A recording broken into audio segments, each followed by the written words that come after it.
નમસ્કાર બધાને.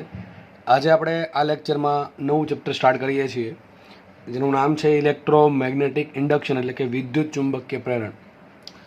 આની અગાઉના લેક્ચરમાં આપણે ચુંબકત્વના દ્રવ્ય તેમાં આપણે જોયેલું કે ભાઈ કોઈ ગૂંચળું છે એમાંથી જ્યારે પ્રવાહ પસાર થાય ત્યારે ગૂંચળું પોતે પણ એક ચુંબકને જેવું કાર્ય કરે છે.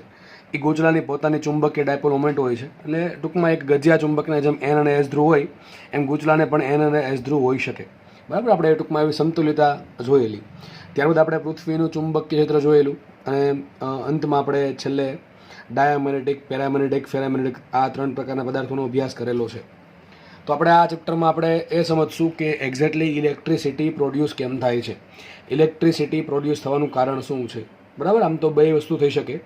આપણે એવું જોશું આમાં કે જ્યારે કોઈ વસ્તુ ફરે છે ત્યારે ઇલેક્ટ્રિસિટી પ્રોડ્યુસ થઈ શકે. અને બીજી એમ પણ કહી શકાય કે કોઈ વસ્તુને ફેરવવી છે તો એના માટે ઇલેક્ટ્રિસિટી આપવી પડે. જેમ કે આપણા ઘરે ફેન, બધાની ઘરે ફેન હશે. આ ફેનને આપણે ઇલેક્ટ્રિસિટી આપીએ છીએ તો ફેન પોતે રોટેશનલ મોશન કરે છે, ચાક ગતિ કરે છે. આનાથી ઉલટું પણ થઈ શકે. જ્યારે કોઈ વસ્તુ ફરતી હોય તો એમાંથી ઇલેક્ટ્રિસિટી પણ જનરેટ થઈ શકે. જેમ કે ટર્બાઇન બધાને ખબર જ હશે કે ટર્બાઇનની બ્લેડ પર ઉપરથી આપણે માનો કે તમને કદાચ હાઇડ્રોલિક ટર્બાઇનની ખબર હોય તો ઉપરથી પાણીનો મારો ચલાવીએ તો ટર્બાઇનની બ્લેડ ફરશે. એ ટર્બાઇનની બ્લેડને કનેક્ટ કરેલી હોય ક્યાં? જનરેટર સાથે. આના કારણે જનરેટર ફરશે અને જનરેટર ફરવાના કારણે એનર્જી જનરેટ થશે, એટલે ઇલેક્ટ્રિસિટી જનરેટ થશે. તો આ બધી વસ્તુ આપણને લગભગ મહદ અંશે ખબર છે. તો આપણે આ ચેપ્ટરમાં એ સમજવાનો પ્રયત્ન કરશું કે ઇલેક્ટ્રિસિટી શું કામ ઉત્પન્ન થાય છે, અથવા તો ઇલેક્ટ્રિસિટી એટલે કે વોલ્ટેજ ઉત્પન્ન કરવું હોય, ઈએમએફ કહેવું પડે આમ તો એક્ઝેક્ટલી ઇલેક્ટ્રોમેગ્નેટિક ફોર્સ. ઈએમએફ એટલે કે વોલ્ટેજ, પોટેન્શિયલ ડિફરન્સ ઉત્પન્ન કરવો હોય તો એના માટે શેની રિક્વાયરમેન્ટ છે આપણે બધું જોશું. હવે એમાં આપણે કૂદકો મારતા પહેલાં એક મહત્વનો ટોપિક છે ચુંબકીય ફ્લક્સ. એનો પહેલાં ચર્ચા કરી લઈએ આપણે, બરાબર? ત્યારબાદ આપણે ધીમે ધીમે આગળ વધશું. તો પહેલો ટોપિક છે આપણો આ ચેપ્ટરમાં ચુંબકીય ફ્લક્સ. આપણે યાદ કરો ચેપ્ટર નંબર 1માં તમને વિદ્યુત ફ્લક્સ ભણાવેલું. બસ એમ વસ્તુ છે. એક વસ્તુ મગજમાં રાખજો, જ્યાં પણ ફ્લક્સ આવે ને હંમેશા એરિયા આવે. બરાબર, ફ્લક્સને લેવા દેવા છે એરિયા સાથે. તો ચેપ્ટર નંબર 1માં તમને આવું ભણાવ્યું હતું કે ભાઈ ગાઉસે કીધું હતું કે ગાઉસિયન પૃષ્ઠ સાથે સંકળાયેલું વિદ્યુત ફ્લક્સ, ત્યાં વિદ્યુત ફ્લક્સ હતું. બરાબર છે, એ ચુંબકીય ફ્લક્સ, બસ એટલો ફરક છે. ત્યાં હતું, યાદ કરો, ઈ ડોટ એ વિદ્યુત ક્ષેત્ર ઈ ડોટ સદિશ. જેણે રિવિઝન કર્યું હશે ચેપ્ટર 1નું ઘણી બધી વખત એને આરામથી ખબર હશે કે હું શું બોલું છું. અને જેનાથી રિવિઝન કર્યું એને 100% આવશ્યકતા છે રિવિઝન કરવાની, કારણ કે એકદમ બેઝિક ટોપિક છે ફ્લક્સ. તો વિદ્યુત ફ્લક્સ આવું હતું ઈ ડોટ એ, પણ એમાં કીધું હતું વિદ્યુત ક્ષેત્ર અચળ હોવું જોઈએ. અચળ ના હોય તો આપણે ખબર છે પહેલાં સૂક્ષ્મ ફ્લક્સ શોધીને પછી શું કરીએ? સંકલન કરીએ. તો સેમ વસ્તુ પહેલાં આપણે એ જોઈ લઈએ કે ચુંબકીય ફ્લક્સ કોને કહેવાય? તો ફાઈ બરાબર સદિશ બી ડોટ સદિશ એ, અથવા તમે એ ડોટ બી પણ લખી શકો છો.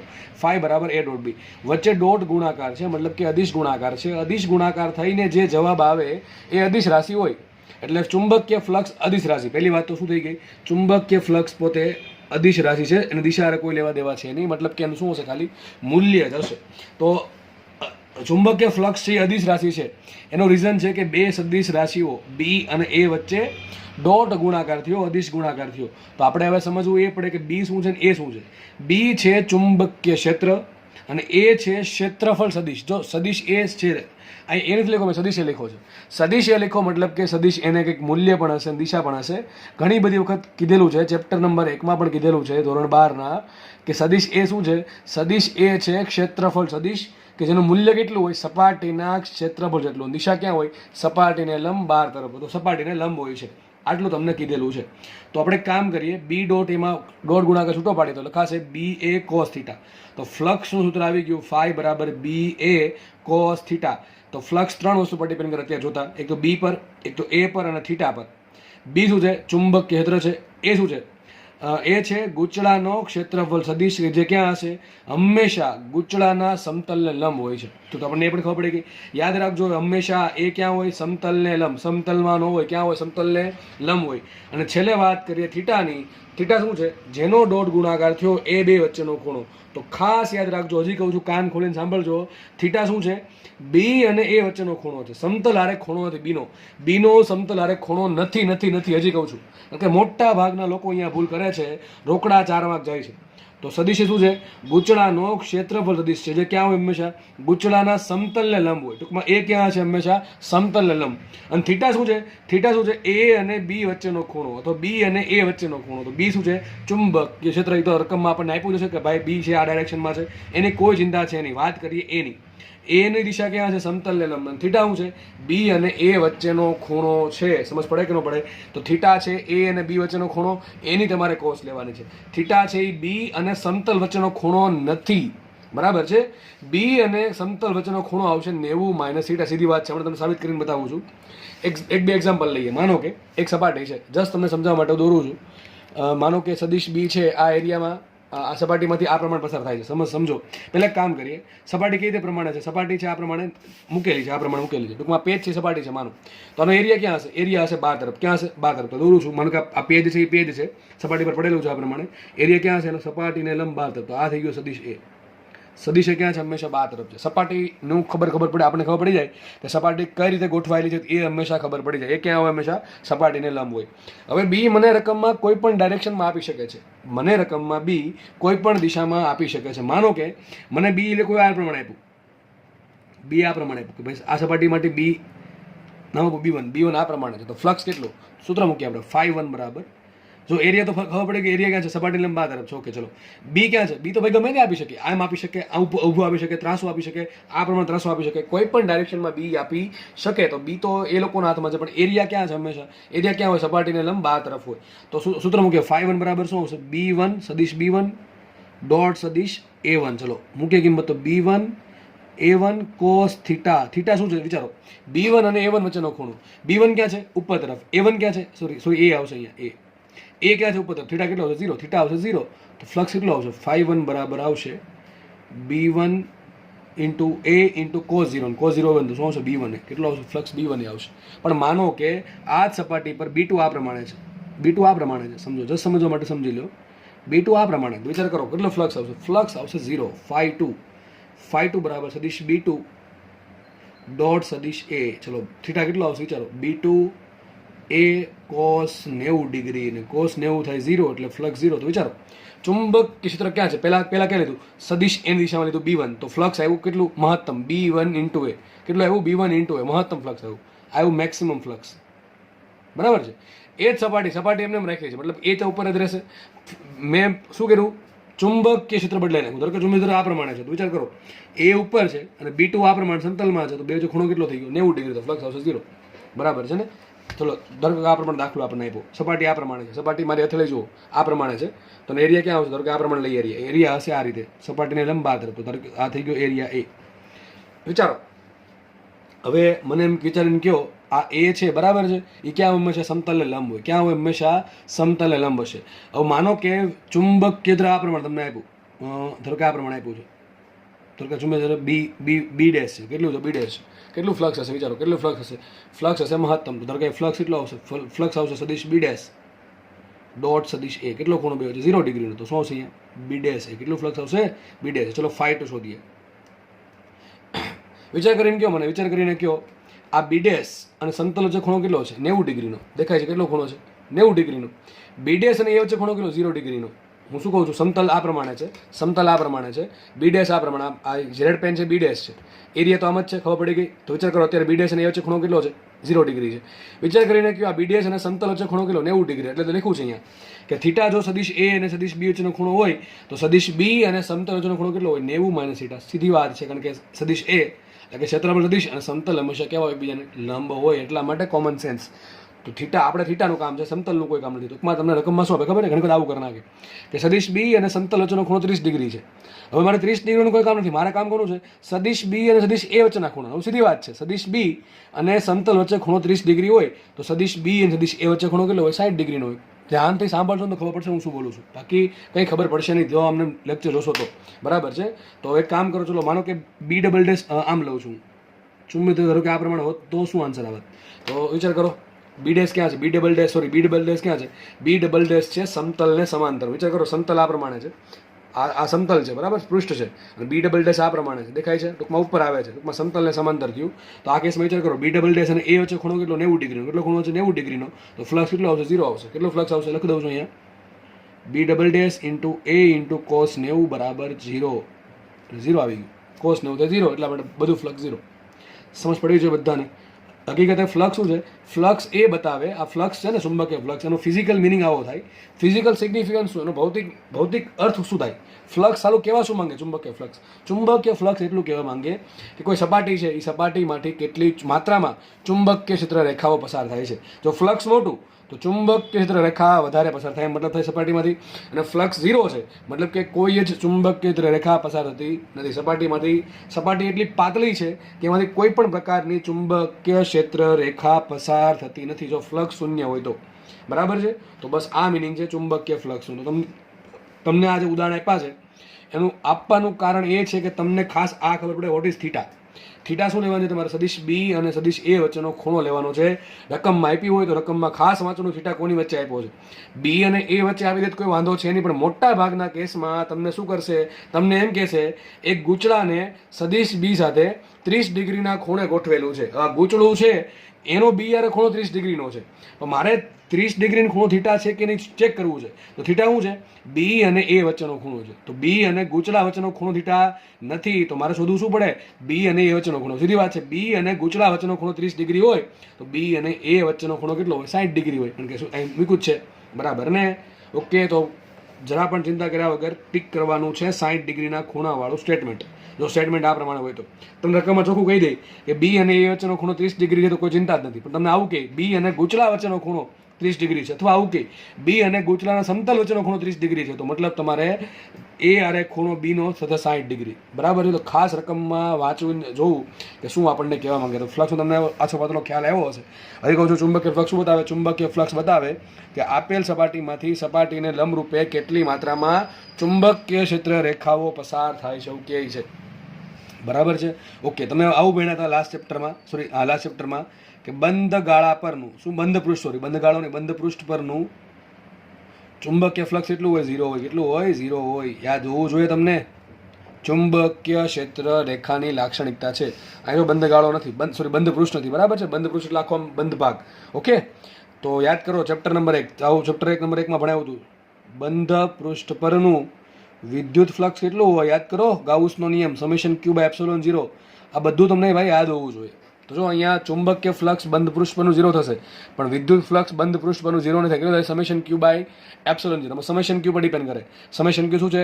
એ બંધ પૃષ્ઠની અંદર કેટલો વિદ્યુતભાર ઘેરાય છે, બેઝિક સરવાળો. આ બધું વાંચજો. બરાબર? ગુજકેટ માટે આ વસ્તુ આઈએમપી છે. ઓકે, તો ખાસ તમને આવું એક માર્કમાં પૂછી નાખે કે ભાઈ, અથવા નીટમાં પણ પૂછી નાખે કે બંધ પૃષ્ઠ પરનું ચુંબકીય ફ્લક્સ કેટલું હોય? 0 હોય. બરાબર છે? ઓકે, ચલો તો આપણે આગળ વધીએ. તો તમને ફ્લક્સ શું છે ખબર પડવી જોઈએ. ખાસ યાદ રાખજો બી ડોટ એ. તમે લાસ્ટ ચેપ્ટરમાં તમને એકમ પણ આપેલો છે વેબર. વેબર પણ કહી શકાય. તો શું થાય? Tesla metre square. શું થશે? Tesla metre square. આનું એમએલટી તમારે જાતે બનાવવાનું છે. MLT IMP. એમએલટી ચુંબકીય ફ્લક્સનું એમએલટી આઈએમપી છે. તો એમએલટી શું આવે જાતે વિચારજો. ઓકે, આપણે આગળ વધીએ હવે.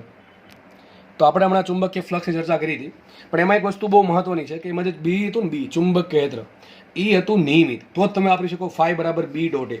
એક્ઝેક્ટલી સૂત્ર જન્મ ક્યાં દીધો? એ સૂત્રનો જન્મ ક્યાં દીધો? તો અહીંથી રહ્યો. માનો કે કોઈ વિસ્તાર છે, સપોઝ કે કોઈ વિસ્તાર છે, આ વિસ્તારમાં દરેક જગ્યાએ બી અલગ અલગ છે, તો મને આમાં ડાયરેક્ટલી ફ્લક્સ નહીં મળે. કારણ કે મારે ફ્લક્સ માટે શોધવું પડે બી ડોટ એ.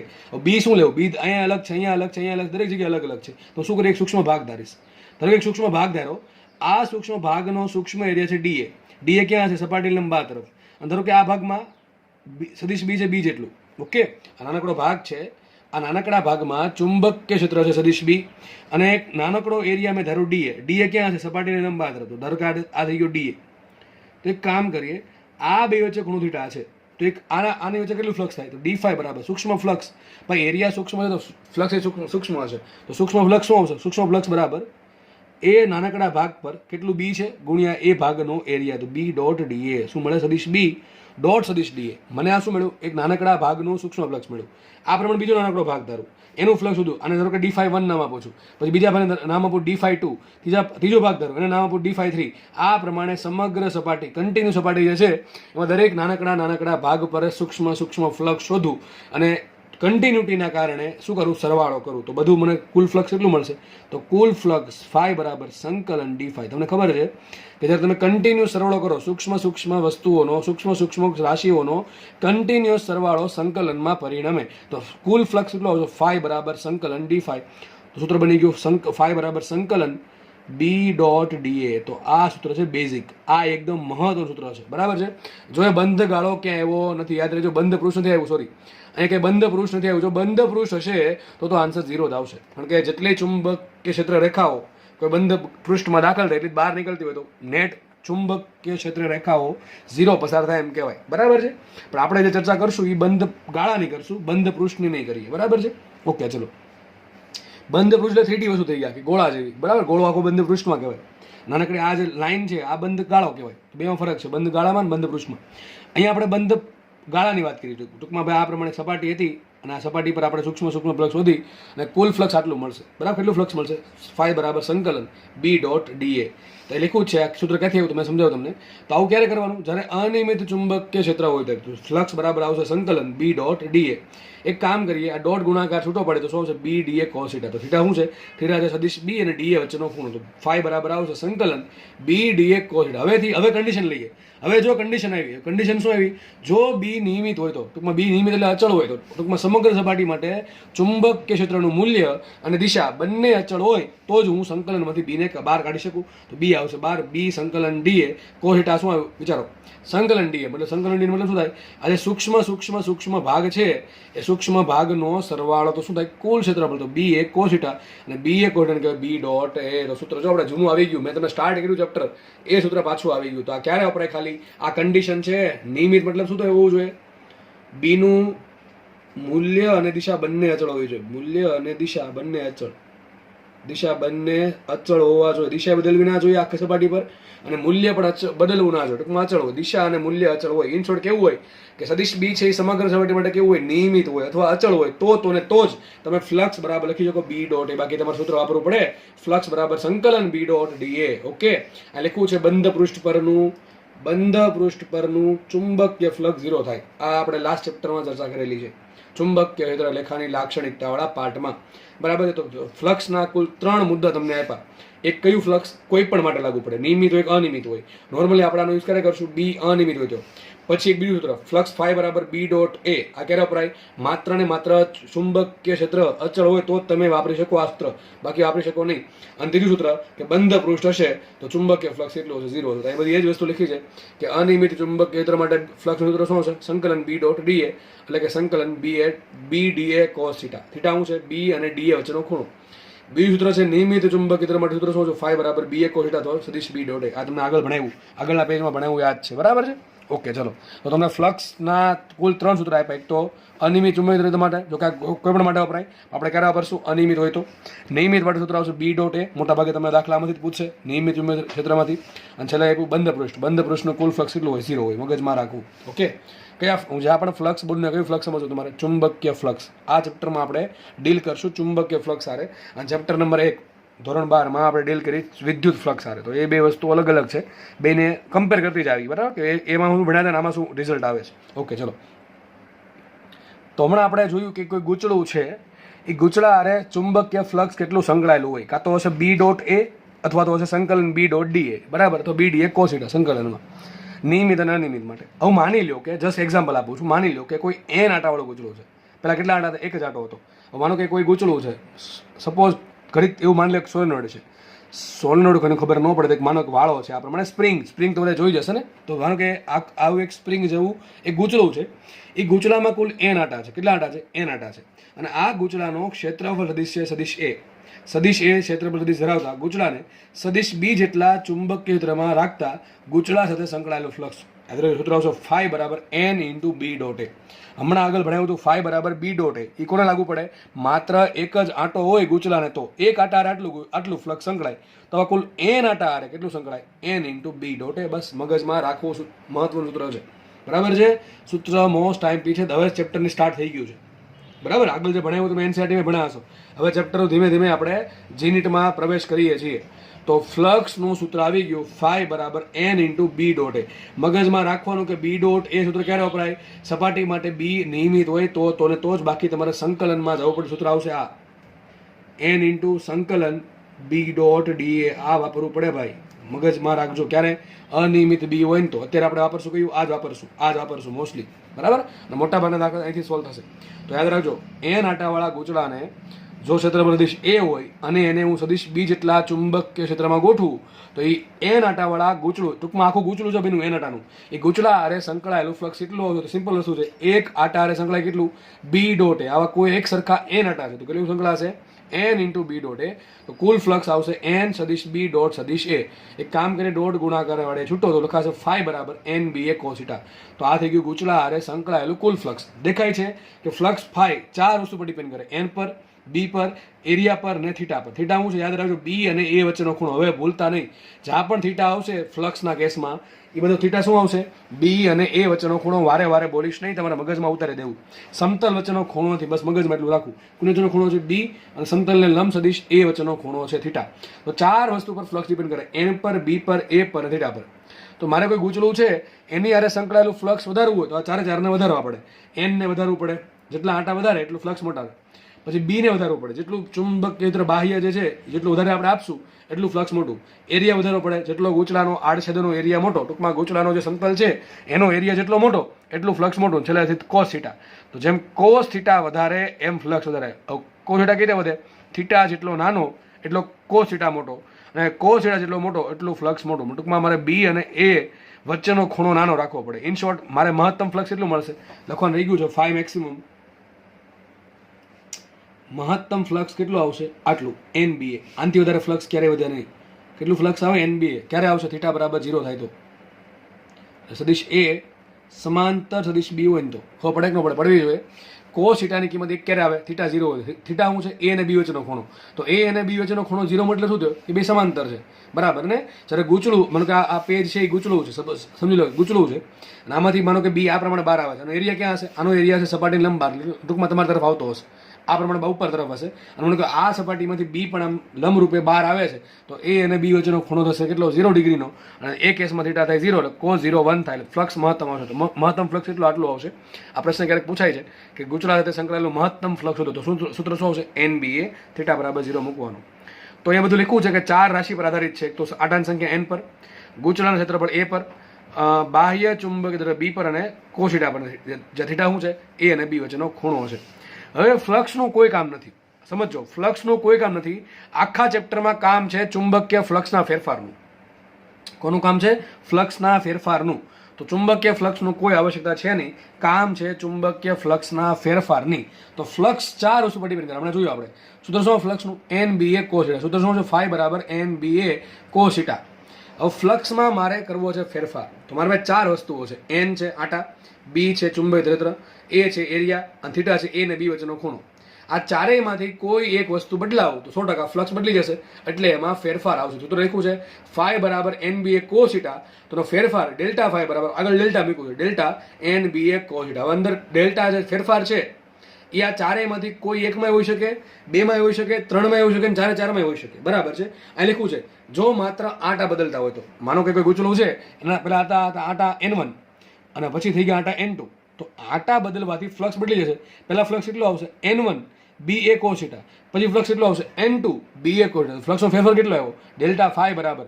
જે વસ્તુ અચળ, આમાં 3 વસ્તુ અચળ છે, બી એ અને થીટા, એને કાઢી નાખશું બહાર, કારણ કે મેં શું કર્યું? ખાલી આટા બદલાવ્યા છે. પહેલા હતા આટા N1, હવે આટા કરી નાખ્યા N2. તો ફ્લક્સમાં ફેરફાર કેટલો આવ્યો?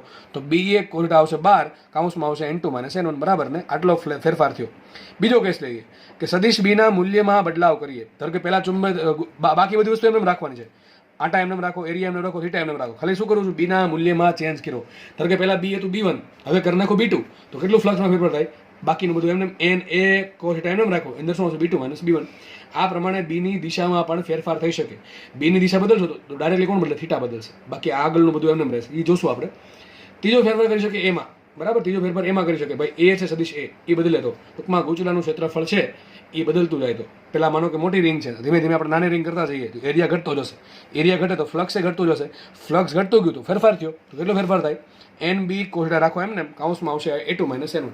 તો આ આવી ગયું ડેલ્ટા ફાઈ. બાકીનું બધું એમને એન બી કોસીટા એમને એરિયા બદલ્યો તો એરિયા શું હશે? છેલ્લો એરિયા માઇનસ પ્રારંભિક એરિયા, A2 માઇનસ A1. તો અમને મળી ગયું ફ્લક્સમાં ફેરફાર જો એરિયા બદલે તો.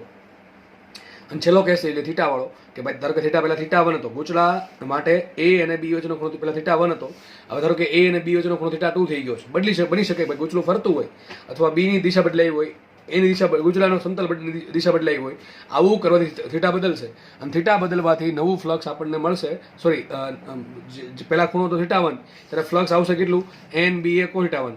હવે ફ્લક્સ ખૂણો કરી નાખો θ2, તો ફ્લક્સ કેટલો આવશે NBA cos θ2. તો ફ્લક્સમાં ફેરફાર કેટલો થાય NBA કૌંસમાં cos θ1 minus cos θ2 minus cos θ1. Okay, આવડે કે ન આવડે? આ તો મેં તમને શું કર્યું, ખાલી 4 ફેરફાર બતાવ્યા છે. આવા તો ઘણા બધા ફેરફાર પોસિબલ છે. આપણે આમાં પહેલાં શું કર્યું, ખાલી આંટા બદલા, પછી B બદલું, પછી ખાલી A બદલું, પછી ખાલી θ બદલું. આ તો ખાલી એકનો ચેન્જ કર્યો. બની શકે કે એક કરતાં વધારે ચેન્જ પણ એક સાથે હોય.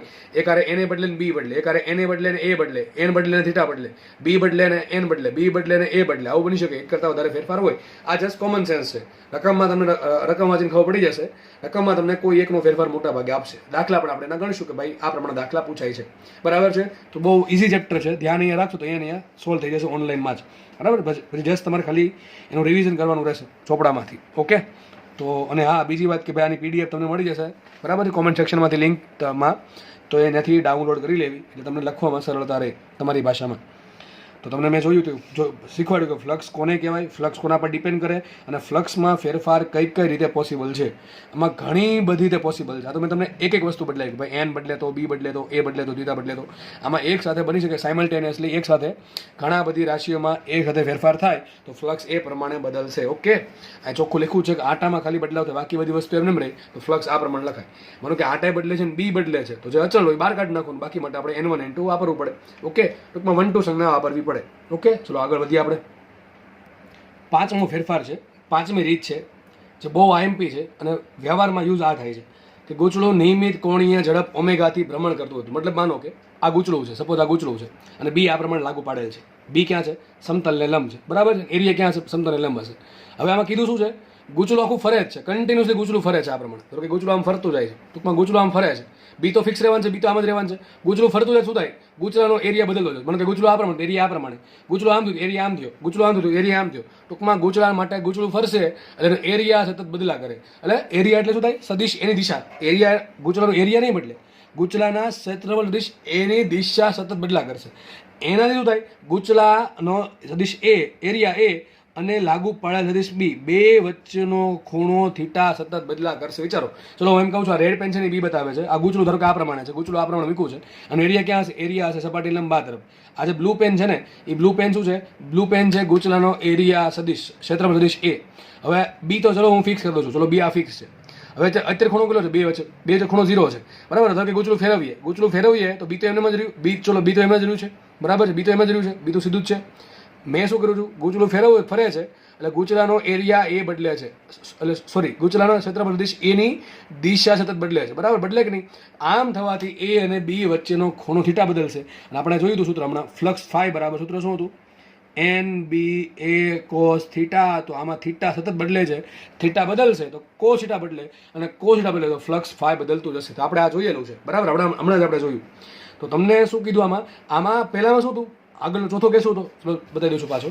ચોથો કેસ કંઈક આવો હતો. એમાં કે તમને એક ખૂણો આવ્યો θ1 અને નવો ખૂણો આવ્યો θ2. બરાબર? ટૂંકમાં ખાલી બે જ ખૂણા આપ્યા, 30 ને 60, 60 ને 30, 60 ને 45. આવા ખૂણા તમને આપી દેશે. પણ અહીંયા તો એમ કે છે રકમમાં કે ગૂંચળું કન્ટિન્યુઅસલી ફરે છે. ટૂંકમાં અસંખ્ય ખૂણા મળશે. તો સર આ કેસમાં કઈ શોધવાનું? કંઈ નહીં, આપણને ખબર છે કે જ્યારે ચાગતીમાં આપણે જોયું હતું કે ભાઈ આવું શીખવાડ્યું હતું કે ઓમેગા બરાબર delta theta by delta T. હવે જો ફેરફાર નિયમિત તો લખાશે ઓમેગા બરાબર θ2 મને θ1 છે T2 માઇનસ T1. એ બધી જમેલામાં નથી પડવું, કારણ કે ચાગતી તમે ઓલરેડી ભણી ચૂક્યા છો. એમાં તમે કીધું હતું ઓમેગા અચળ હોય તો સૂત્ર આવશે ઓમેગા બરાબર θ બાય ટી. શું આવે સૂત્ર? Theta by T. પણ આવું ક્યારે વપરાય? જ્યારે ખાલી ઓમેગા અચળ હોય ને તો જ, બાકી વાપરી શકો નહીં. બાકી તમારે વાપરવું પડે ઓમેગા બરાબર ડી થીટા બાય ડીટી. શું વાપરવું પડે? D theta by DT. Okay, અત્યારે જશે એવું માનો કે ઓમેગા અચળ છે, ટૂંકમાં નિયમિત કોણીય ઝડપથી ગૂંચળું ભ્રમણ કરતું હોય તો તમને ખબર છે કે ઓમેગા બરાબર શું લખાય? Theta by T. તો થીટા બરાબર શું લખાય? Omega T. તો આ ઘણી બધી જગ્યાએ વાંચવું હશે, સમજો ભણેશો અને યાદ પણ રાખ્યું હશે. પણ યાદ રાખજો, ક્યારે વપરાય? ખાલી ઓમેગા અચળ હોય તો જ વપરાય, બાકી વપરાય નહીં. તો સૂત્ર શું છે? થીટા બરાબર ઓમેગા ટી. તે કામ કરીએ, સૂત્ર જે છે NBA cos θ. થીટા બરાબર શું મૂકી દઈએ? Omega T. તો સૂત્ર નવું મળી ગયું મને. ફ્લક્સ ફાઈ બરાબર NBA cos θ ની જગ્યા આવશે ઓમેગા ટી. આ ક્યારે વાપરવાનું? જ્યારે રકમમાં તમને એમ કે ગૂંચળું છે એ આટલી ઓમેગા ઝડપથી ભ્રમણ કરે છે તો સમય જેમ બદલશે, વિચારો જેમ સમય બદલે, જો ઓમેગા તો અચળ છે પણ જેમ સમય બદલશે એમાં કોસની અંદરનું પદ બદલે એટલે કોસ બદલે ને કોસ બદલે એટલે ફ્લક્સ બદલશે. તો 5 રીત થઈ. જો કે ચોથી ને 5 મિનિટ સરખી છે. ચોથી રીતમાં શું હતું, તમને બે ખૂણા આપી દીધા કે ભાઈ θ1 ને θ2 તો સીધું મૂકી દેવાનું, ઓકે, કોસી થીટા જગ્યાએ. પણ કન્ટિન્યુઅસલી ગુચલું ભ્રમણ કરતું હોય. વિચાર કરો, ટર્બાઇનની બ્લેડ ફરે, આ ટર્બાઇનની બ્લેડ પર પાણીનો મારો ચલાવ્યો એટલે ટર્બાઇન ફેર્યું એટલે એની હારે કનેક્ટ કરેલો જનરેટરનો જે શાફ્ટ છે જનરેટર ફરશે, એટલે જનરેટરની અંદર જે ગુચલું છે ગુચલું ફરશે, ગુચલું કન્ટિન્યુઅસ ફરશે, કારણ કે ટર્બાઇનના કારણે ટર્બાઇન ફરવાના કારણે કન્ટિન્યુઅસ રોટેશનલ મોશન મળશે, તો ગુચલું કન્ટિન્યુઅસ ફરશે, અને ગુચલું કન્ટિન્યુઅસ ફરવાના કારણે ગુચલા સાથે સંકળાયેલું ફ્લક્સ કન્ટિન્યુઅસલી સમય હારે ચેન્જ થશે. જેમ જેમ જેમ સમય વધતો જશે એમ ફ્લક્સમાં ચેન્જીસ આવશે. ખબર પડે કે ન પડે? તો બહુ મહત્વની વાત અહીંયા ચાલે છે. ચલો હવે આપણે એ વિચારીએ કે સર આ ફ્લક્સનું કામ શું હતું, અથવા તમે જોયું હોય તો સર આ ફ્લક્સના ચેન્જીસનું કામ શું હતું, તો એ બહુ મહત્વની વાત છે. તો હવે એ સમજે કે સર આ ફ્લક્સથી ઇલેક્ટ્રિસિટી કેમ ઉત્પન્ન થાય, તો એ હવે આપણને કહેશે ફેરાડે ભાઈ. કોણ કહેશે? ફેરાડે ભાઈ. ફેરાડેનો ફિઝિક્સમાં બહુ મોટો ઘણો બધો ફાળો છે, ઘણી બધી જગ્યાએ એણે રિઝલ્ટ આપેલા છે, બરાબર છે. એમાંથી એક રિઝલ્ટ આ છે કે ફેરાડેએ શું આપ્યું હતું? EMF ઉત્પન્ન કરવા માટેની રીત. EMF એટલે તમે જો સમજી લો કે ઇલેક્ટ્રિસિટી. તો ઇલેક્ટ્રિસિટી શું ક્યારે જનરેટ થાય? ફેરાડે એવું કીધું કે તમારે ઇલેક્ટ્રિસિટી જનરેટ કરવી હોય તો તમારે આવું કરવું પડશે. કેવું કરવું પડશે? આવું કીધું હતું એણે કે બંધ ગૂંચળામાં ઉદ્ભવતું એટલે કે પ્રેરિત એટલે કે ઇન્ડક્ટેડ, બરાબર છે. બંધ ગૂંચળામાં ઉદ્ભવતું એટલે કે પ્રેરિત EMF કેટલું હોય?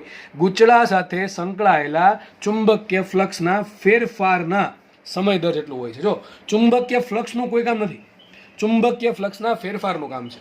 જો ચુંબકીય ફ્લક્સનો ફેરફાર નથી તો પ્રેરિત EMF નથી. એ જોશું આપણે હમણાં, બરાબર છે. ફેરાડે શું કીધું? ફેરાડે એમ કીધું કે તમારે કોઈ પણ ગૂંચળામાં વિદ્યુત ઉત્પન્ન કરવી છે, એટલે કે શું ઉત્પન્ન કરવું છે? ઇલેક્ટ્રિસિટી ઉત્પન્ન કરવી છે, એટલે સાદી ભાષામાં શું ઉત્પન્ન કરવું છે? EMF ઉત્પન્ન કરવું છે. EMF એટલે વોલ્ટેજ, જેને લોકોને ખબર ન પડે EMF માં સમજી લો વોલ્ટેજ. તો માનો કે કોઈ ગૂંચળામાં તમારે વોલ્ટેજ ઉત્પન્ન કરવું છે તો શું કરવું પડે? એટલે કે ફેરાડે એવું કીધું કે ગૂંચળામાં EMF ઉત્પન્ન કરવા માટે તમારે શું કરવું પડે? ગૂંચળાના ચુંબકીય ફ્લક્સમાં ફેરફાર કરવો પડશે. અને EMF ઉત્પન્ન કેટલું થાય? ખાલી એટલું કીધું ઉત્પન્ન કરવું જોઈએ, ફેરફાર કરવો જોઈએ. સાથે સાથે એણે મૂલ્ય પણ આપ્યું કે ભાઈ જે ચુંબકીય ફ્લક્સનો ફેરફાર કરવાથી જે EMF મળશે એ કેટલું છે? તો એણે કીધું આટલું હશે. કેટલું? કે ગૂંચળા સાથે સંકળાયેલા ફ્લક્સના ફેરફાર, કયો ફેરફાર? ફેરફારના સમય દર જેટલો. ટૂંકમાં ફેરફાર ભાગ્યા સમય. ટૂંકમાં એમ કહેવા માંગે છે કે તમે 1 સેકન્ડમાં ગૂંચળા સાથે સંકળાયેલા ફ્લક્સમાં કેટલો ફેરફાર કરી શકો.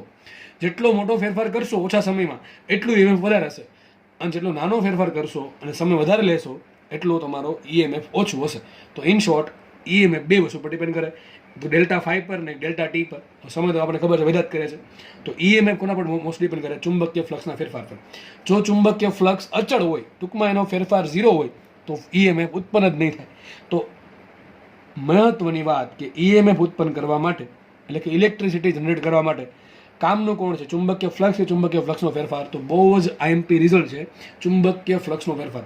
ખાલી ફ્લક્સથી કંઈ નહીં થાય, ફ્લક્સનો ફેરફાર હોવો જોઈએ ને હોવો જોઈએ, તો ને તો જ કોઈ પણ ગૂંચળામાં EMF ઉત્પન્ન થતો. લખાશે EMF એપ્સિલોન E બરાબર અથવા EMF બરાબર EMF proportional to Δ∅/Δt.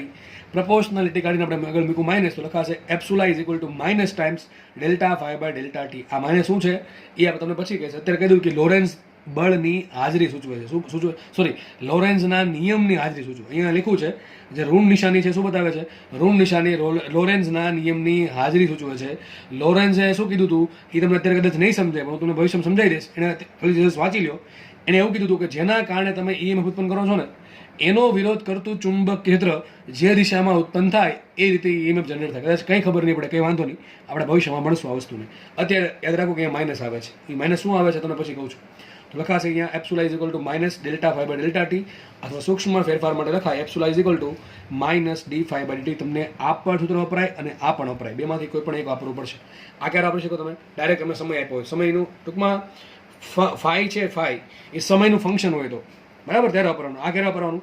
આ વાપરવાનું સિમ્પલ તમને ફ્લક્સનો ફેરફાર. હમણાં આપણે જોયું તો 4 વસ્તુ. ચાલો આ 4 વસ્તુ જોઈ દેખાય છે? Δ∅, Δ∅. આ Δ∅ ને તમે Δt વડે ભાંગી નાખો. કોના વડે ભાંગી નાખો? Δt વડે. દાખલા બની ગયા. તમને શું મળે? EMF મળી જાય. દાખલામાં જ પૂછે, દાખલા બનાવે કે તમે B આપી દે, A આપી દે, θ આપી દે, અને તમને એમ કે પેલા 500 આંટા હતા, હવે કરીને 250 આંટા. તો શું આવશે અહીંયા? 250 - 500. અને તમે કે સમયગાળો 5 સેકન્ડનો સમયગાળો લાગ્યો, તો Δ∅/Δt બધી કિંમત મૂકો છે, મૂકો 5, તમારો આન્સર આવી જશે. તો આ પ્રમાણે દાખલા પૂછાય છે. તો EMF શોધવાના 2 રસ્તા છે. કાં તો Δ∅/Δt કરો, અથવા તો d5/dt કરો, તમને ઓટોમેટિકલી ખબર પડી જશે દાખલાની રકમ વાંચીને કે શું કરવું જોઈએ. બરાબર છે. તો સૂત્ર મગજમાં રાખજો. ફેરાડેનું સૂત્ર બહુ આઈએમપી છે, હજી કહું ઘણું આઈએમપી છે ભાઈ. આ ફેરાડેનું બહુ અતિ મહત્વનું સૂત્ર કહી શકાય કે જેના કારણે ઇલેક્ટ્રિસિટી જનરેટ થઈ. એણે ઘણા બધા એક્સપેરિમેન્ટ કર્યા હતા અને એ એક્સપેરિમેન્ટ કરીને છેલ્લે એણે બિચારાએ આવું નિયમ સૂત્ર આપ્યું હતું કે એપ્સુલા ઇઝ ઇક્વલ ટુ -Δ5 એણે આપ્યું હતું આવું epsilon is equal epsilon proportional to Δ5/Δt. ટૂંકમાં જેટલો ફેરફાર મોટો ચુંબકીય ફ્લક્સનું એટલું EMF મોટું હોય. ચુંબકીય ફ્લક્સનો ફેરફાર 0 તો EMF 0. ચુંબકીય ફ્લક્સથી કાંઈ થતું નથી, ચુંબકીય ફ્લક્સના ફેરફારથી જ EMF જનરેટ થાય, એટલે ઇલેક્ટ્રિસિટી જનરેટ થાય છે. મગજમાં રાખવું. ઓકે, તો આપણે આગળ વધીએ હવે. તો જે આપણે ભણ્યા એ વસ્તુ જોઈ લઈએ. આપણે શરૂઆતમાં જોયું હતું કે ફ્લક્સ ફાઈ બરાબર શું હતું? NBA cos θ. 4 વસ્તુ પર ડિપેન્ડ કરે, N પર, B પર, A પર, θ પર. પછી આપણે જોયું કે N માં બદલાવ આવી શકે, B માં બદલાવ આવી શકે, A માં બદલાવ આવી શકે, θ માં બદલાવ આવી શકે. એ કાર્ય ઘણી બધી રાશિઓમાં એક સાથે બદલાવ આવી શકે. બરાબર છે. એના કારણે શું થાય? ફ્લક્સમાં બદલાવ થાય. હવે ફ્લક્સમાં બદલાવ થાય, ભાંગ્યા સમય કરી નાખો તો મને શું મળે? EMF મળે. હું ઘણી જગ્યાએ મેં માઇનસ નહીં લખ્યું હોય, બરાબર, તો જસ્ટ ચલાવી લેવું. માઇનસ ન લખવું તો ચાલશે. બરાબર છે. ઓકે, બાકી માઇનસ હશે આગળ, પણ નહીં લખવું હોય તો ચાલશે, એમ તો માન લેજો. તો EMF બરાબર શું છે? Δ5/Δt. તો ફ્લક્સ છે, ફ્લક્સ એ 4 વસ્તુ પર ડિપેન્ડ કરે, N, B, A, θ પર. તો ચારેયમાંથી એટલીસ્ટ ઓછામાં ઓછો એકમાં તો ફેરફાર થવો જ જોઈશે, તો જ ફ્લક્સમાં ફેરફાર થાય. અને જો ફ્લક્સમાં ફેરફાર થાય સમય હારે તો જ EMF ઉત્પન્ન થશે. સૂત્ર લખ્યું છે અહીંયા, ડેલ્ટા રાખ્યું એમને, અને ફાઈની જગ્યાએ શું લખી નાખ્યું? NBA cos θ. જો આગળ મોટો કાઉન્સ કર્યો છે. હવે આ 4 વસ્તુ છે, 1, 2, 3 ને 4. આ ચારેયમાંથી કોઈ પણ એકમાં બદલાવ હોઈ શકે, કોઈ પણ 2 માં હોઈ શકે, કોઈ પણ 3 માં હોઈ શકે, અથવા 4 માં હોઈ શકે. લખ્યું છે N માં બદલાવ હોઈ શકે, B ના મૂલ્યમાં બદલાવ હોઈ શકે, A માં બદલાવ હોઈ શકે, θ માં બદલાવ હોઈ શકે. θ ક્યારે બદલાય? ગૂંચળું ફરતું હોય તો, અથવા B ની દિશા બદલતી હોય તો. બરાબર છે.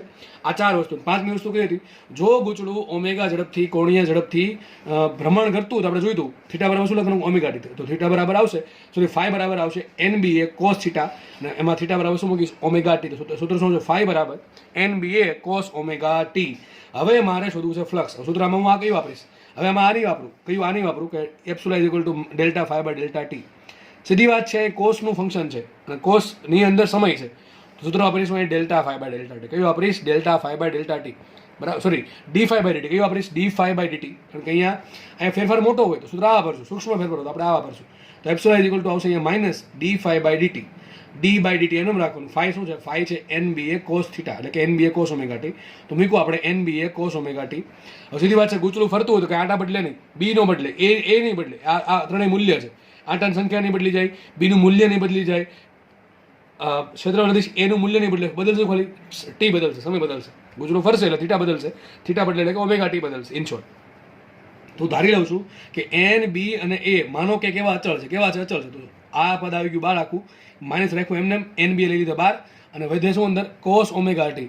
cos ઓમેગા t નું t સાપેક્ષ સંકલન થાય sin θ. સોરી, cos નું સંકલન થશે માઇનસ n, તો માઇનસ માઇનસ પ્લસ આવશે. સોરી, બરાબર, માઇનસ માઇનસ પ્લસ આવશે. તો અહીંયા છે cos નું થશે માઇનસ, cos નું વિકલન થાય માઇનસ sin, એટલે આવશે માઇનસ સાઇન ઓમેગા ટી, અને ઓમેગા ટીનું વિકલન આવશે ઓમેગા. ઓકે, તો સૂત્ર આવી જશે NBA omega sine omega T. સૂત્ર શું છે? NBA omega sine omega T. તો આટલું એમાં ઉત્પન્ન થાય. વિચારો, કોઈ ગૂંચળું ફરતું હોય કન્ટિન્યુઅસલી, ગૂંચળામાં આટા N હોય, લાગુ પાડેલ ચુંબકીય B હોય, ગૂંચળાનો એરિયા A હોય, અને ગૂંચળાની ઝડપ ઓમેગા હોય, તો ગૂંચળામાં ઉત્પન્ન થતું EMF, વિચારો, ગૂંચળામાં વિદ્યુત ઉત્પન્ન થશે. એ કેટલી ઉત્પન્ન થશે? ગૂંચળામાં 2 છેડા અથવા ગૂંચળામાં ઉદ્ભવતું EMF કેટલું હશે? આટલું હશે, NBA omega sine omega T. ટૂંકમાં અહીંયા ડિપેન્ડ કરે છે કોના પર? સાઇન થીટા પર. કોના પર? સાઇન થીટા પર. ઓકે, તો તમને કન્ટિન્યુઅસલી EMF નહીં મળે. આવું આ કંઈક EMF મળશે. તો આવું બરાબર ને, આવું કંઈક EMF મળશે. કારણ શું? EMFના સૂત્રમાં સાઇન થીટા આવ્યું. મહત્તમ કેટલું? આટલું હોય, આટલું હોય, NBA ઓમેગા. જ્યારે સાઇન થીટામાં થીટા જ્યારે કેટલો થશે? 90 ડિગ્રી થાય. જ્યારે સાઇન થીટામાં થીટા 90 ડિગ્રી થશે, ત્યારે અંદરનું પદ 90 ડિગ્રી, એટલે સાઇન 90 ની કિંમત થશે 1. તો ફ્લક્સ આવશે મહત્તમ. કેટલો આવશે? NBA omega. કેટલો આવશે? NBA ઓમેગા મહત્તમ EMF. ટૂંકમાં આનાથી વધારે EMF તમને મળી શકે નહીં. લખ્યું છે એ બધું, એ પ્લસ આવશે, જ્યાં મને પ્લસ કરવું પડશે. ઓકે, તો આપણને ફ્લક્સ કેટલું મળશે? સોરી, ફ્લક્સ નહીં, કેટલું EMF મળશે? ગૂંચળું ફરવાથી. જો આ 5 વસ્તુ થઈ, 4 વસ્તુ કઈ? આ બદલાવાળી 4 વસ્તુ, 5મી વસ્તુ આ ફરે છે. બરાબર છે. તમને એમ કે આટલામાંથી આટલા કરી નાખ્યા, શું કરી નાખશું? આ BA કોન્ટા બહાર કાઢી લેશું. અહીં શું આવશે? N2 - N1. ભાંગ્યા શું કરી નાખો? સમયગાળો. ટૂંકમાં આગળના જે સૂત્ર હતા ને 4 સૂત્ર, આમાં આ 4 સૂત્ર, એમાં તમે ડેલ્ટા ટી વડે ભાગ નાખો, આને સમય વડે ભાંગો, આને સમય વડે ભાંગો, આને સમય વડે ભાંગો, આને સમય વડે ભાંગો. આ ચારેને તમે ડેલ્ટા ટી વડે ભાંગી નાખો, તમને શું મળે? ડાયરેક્ટલી ઈએમએફ મળી જશે આ સૂત્ર મુજબ. આ પાંચમો કેસ શું તો ગૂંચળું ફરતું હોય તો આપણે સૂત્ર વાપરવું પડશે -d∅/dt. તો સૂત્ર અહીંયા આવશે E epsilon is equal two કેટલું ઈએમએફ ઉત્પન્ન થયું? NBA omega sin omega t. આટલું ઈએમએફ ઉત્પન્ન થશે. આ NAB ઓમેગા છે એને મેં કીધું E મેક્સિમમ. શું કીધું? E મેં ટૂંકમાં મહત્તમ ફ્લક્સ. આ શું થઈ ગયું? સોરી, મહત્તમ ફ્લક્સ ની મહત્તમ ઈએમએફ. જ્યાં ભાઈ મારાથી ફ્લક્સ બોલાઈ જાય ભૂલથી ત્યાં તમારે ઈએમએફ સ્વીકારી લેવું. તો ગૂંચળામાં વધુમાં વધુ આટલું ઈએમએફ જનરેટ થાય. કેટલું? NBA omega.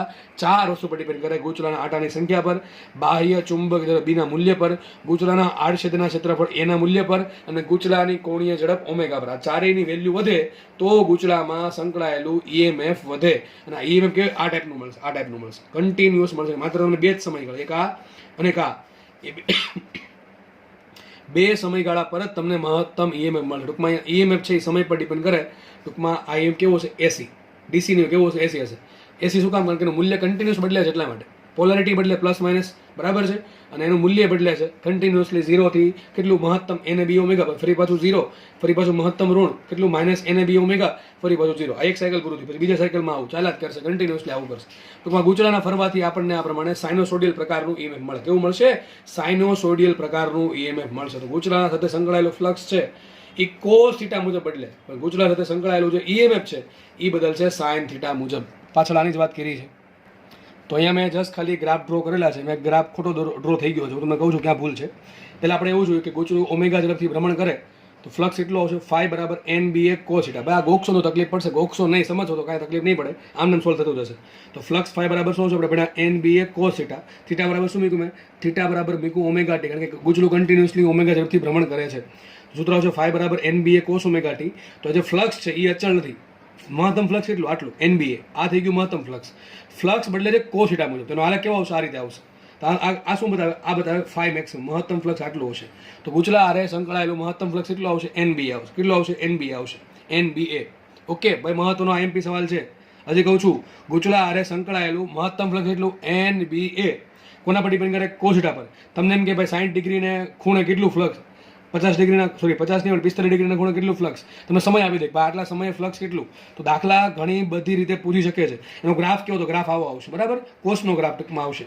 મહત્તમ ફ્લક્સ આટલું હશે. કયા કયા ખૂણે હોય? તો 0 ડિગ્રીના ખૂણે મહત્તમ હશે, પછી 180 ડિગ્રીના ખૂણે મહત્તમ ઋણ હશે, અને પછી પાછો 2π ડિગ્રીના ખૂણે, 0 ડિગ્રીએ, પાઈ ડિગ્રીએ અને 2π રેડિયનના ખૂણે મહત્તમ ફ્લક્સ. 0 ડિગ્રીએ, પાઈ રેડિયને એટલે કે 180 ડિગ્રીએ, 360 ડિગ્રી અથવા 2π રેડિયનના ખૂણે મહત્તમ ફ્લક્સ તમને મળશે, બરાબર છે. વાત કરીએ ઈએમએફની. તો ઈએમએફ શું હતું? સૂત્ર epsilon is equal two plus આવશે અહીંયા, plus NBA omega sin theta. હમણાં જ ભણાવ્યું છે. તો અહીંયા આવશે, મેં ભૂલથી માઇનસ સાઇનનો ગ્રાફ ડ્રો કર્યો છે, તમારે સાઇનનો દોરવાનો છે. સાઇનનો ટૂંકમાં તમે ગ્રાફ આવો દોરવાનો છે ભાઈ. આ કાઢ નાખજો, આ કાઢ નાખજો, આવો દોરવાનો છે, બરાબર. આવો ગ્રાફ ડ્રો કરજો. અહીંયા 0 ડિગ્રી આ થઈ ગયું ઈએમએફનો આલેખ છે, એપ્સિલોન વિરુદ્ધ સમયનો, બરાબર ને. તો થીટાનો ચાલશે. એ મહત્તમ ઈએમએફ આવશે NAB ઓમેગા. આ શું મળે તમને? E મેક્સિમમ, જે હમણાં ચર્ચા કરી દીધી. તો મહત્તમ ઈએમએફ કેટલું મળે? આટલું મળે. NAB omega. આનાથી વધારે ઈએમએફ મળશે નહીં, અને ગ્રાફ આ પ્રમાણે આવશે, બરાબર છે. ઓકે, તો વિચારો, તમને આવા પ્રશ્ન પૂછશે કે 60 ડિગ્રીના ખૂણે ફ્લક્સ કેટલું, 60 ડિગ્રીના ખૂણે ઈએમએફ કેટલું? બે સરખું અલગ અલગ હશે, કારણ કે આ ડિપેન્ડ કરે કોસ પર, આ ડિપેન્ડ કરે સાઇન પર. કોસ સાઇડની કિંમત અલગ હોય, સાઇન સાઇડની કિંમત અલગ અલગ હોય, બરાબર. તો આ તમને પ્રશ્ન પૂછશે ભાઈ, તમને આવડવા જોઈશે ફરજિયાત. ઓકે, તો જોજો, તમને પ્રશ્ન પૂછે કે કયા ખૂણે ફ્લક્સ મહત્તમ થાય. ખૂણો કોની વચ્ચેનો છે? A અને B વચ્ચેનો ખૂણો. થીટા હું છે યાદ રાખજો, A અને B વચ્ચેનો ખૂણો. તો 0 ડિગ્રીના ખૂણો લ્યો, 180 ડિગ્રીનો ખૂણો લ્યો, કે 360 ડિગ્રીનો ખૂણો લ્યો. આ ત્રણેય ખૂણા પર ફ્લક્સ કેવું હશે? મહત્તમ હશે. પણ એ ત્રણેય ખૂણા પર ઈએમએફ કેટલું હશે? તો 0 હશે, કારણ કે આ કોસ મુજબ બદલે, આ સાઇન મુજબ બદલે. 90 ડિગ્રીના ખૂણા પર અને 270 ડિગ્રીના ખૂણા પર ઈએમએફ મહત્તમ હોય. કેટલું હોય? NAB ઓમેગા મહત્તમ. પણ એ જગ્યાએ ફ્લક્સ કેટલું હશે? 0 હશે. એટલે આ બધી વસ્તુ ગોખવી નહીં, બરાબર છે. બે જગ્યાએ ફ્લક્સ 0 છે.